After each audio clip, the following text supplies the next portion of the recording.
Bismillahirrahmanirrahim. Assalamualaikum warahmatullahi wabarakatuh. Bagaimana kabar kalian anak-anakku semua? Semoga selalu dalam lindungan Allah dan senantiasa diberikan kesehatan oleh Allah Subhanahu wa taala. Amin ya rabbal alamin. Baik anak-anakku sekalian, Ustazah sekarang atau kita juga ya, anak-anakku sekalian juga akan melanjutkan pelajaran BPI yang kemarin dari bab pertama. Yang kemarin kita pelajari kan baru paragraf pertama. Nah, sekarang kita akan lanjutkan kepada paragraf yang kedua. Nah, anak-anakku sekalian, karena kemarin ananda-ananda semua sudah dibagikan kitab Akhlaqul Banat. Jadi, sambil mendengarkan video dari Ustazah ini, sambil juga dibuka buku akhlaknya ya. Karena nanti di sini Ustazah juga akan mengartikan beberapa kosakata bahasa Arab yang ada di sini, karena insya Allah nanti di ulangan PTS ya, penilaian tengah semester maupun pas penilaian akhir semesternya, insya Allah bentuk soalnya di situ juga ada pertanyaan tentang kosakata yang sudah kita pelajari yang ada di kitab ini ya. Jadi diperhatikan dengan baik-baik. Oke, kita lanjutkan pelajaran kita anak-anakku sekalian.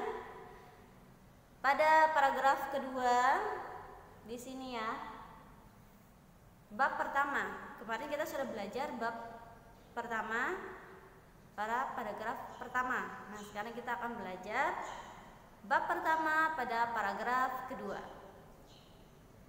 Baik, diperhatikan kitabnya dan dengarkan juga dengan seksama penjelasan dari Ustazah. Bismillahirrahmanirrahim. Wa yajibu, dan wajib, alaiha, atasnya, aydan, juga, anta bata'ida, untuk menjauhi, anil akhlaqil qabihah, anil akhlaq, dari akhlaq al-qabihah, buruk, kaila takuna makruhah, karena itu akan membuatnya dibenci, makruhah, dibenci ya, makruh, la yarda anha rabbuha, sehingga la yarda, tidak ridha, anha, atasnya, Tuhannya, rabbuha, Tuhannya, wala yuhibbuha, wala, dan tidak, wa, dan la, tidak, yuhibbuha, yuhibbuha, yuhibbu itu mencintai, ha, itu kembali kepada putri, wala yuhibbuha, dan tidak dicintainya, ahluha, keluarganya, wala jami'un nasi, dan tidak juga dicintai oleh jami'un nas, itu seluruh manusia atau banyak orang ya, bisa juga diartikan banyak orang. Kemudian fatashqa, fatashqa ini sengsara, maka fa itu maka, tashqa sengsara, maka sengsaralah fi hayatiha, pada hidupnya. Nah, jadi anak-anakku sekalian, dari penjelasan di sini, jika anak-anakku sekalian tidak memperbaiki akhlak, tidak mau belajar untuk berakhlak yang baik, masih saja melakukan akhlak-akhlak yang kurang baik, maka itu akan menyebabkan beberapa perkara ya. Contohnya seperti yang disebutkan di kitab tadi, tidak disenangi oleh Tuhannya, tidak disenangi oleh kedua orang tuanya atau keluarganya, tidak disenangi oleh teman-temannya atau banyak orang ya. Jadi kalau anak-anakku sekalian mau mempunyai banyak teman, disenangi oleh setiap orang, maka harus berakhlak dengan akhlak yang baik. Nah, di sini juga dijelaskan, kalau kita memiliki akhlak yang kurang baik, maka kita akan sengsara hidupnya. Bagaimana tidak sengsara? Tidak disenangi banyak orang, tidak disenangi orang tua, tidak disenangi keluarga.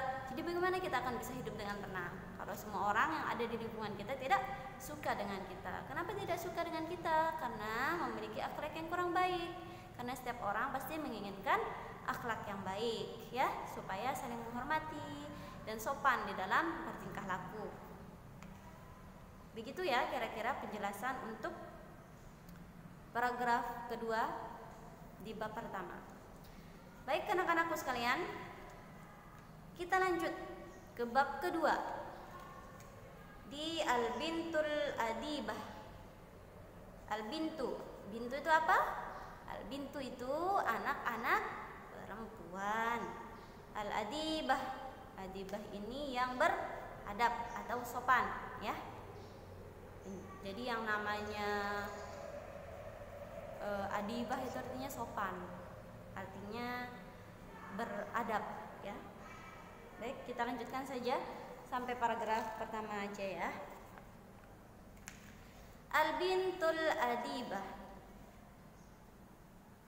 putri yang beradab atau putri yang sopan, sama ya.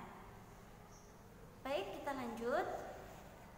Yang nggak tahu artinya ya langsung saja dikasih pengertiannya di atas atau maknanya ya di atas kata-katanya.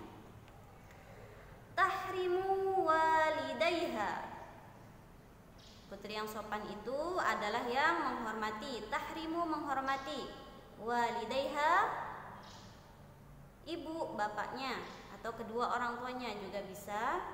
Wa muallimatiha, dan guru-gurunya. Muallim itu guru-guru ya. Muallimatiha, dan guru-gurunya.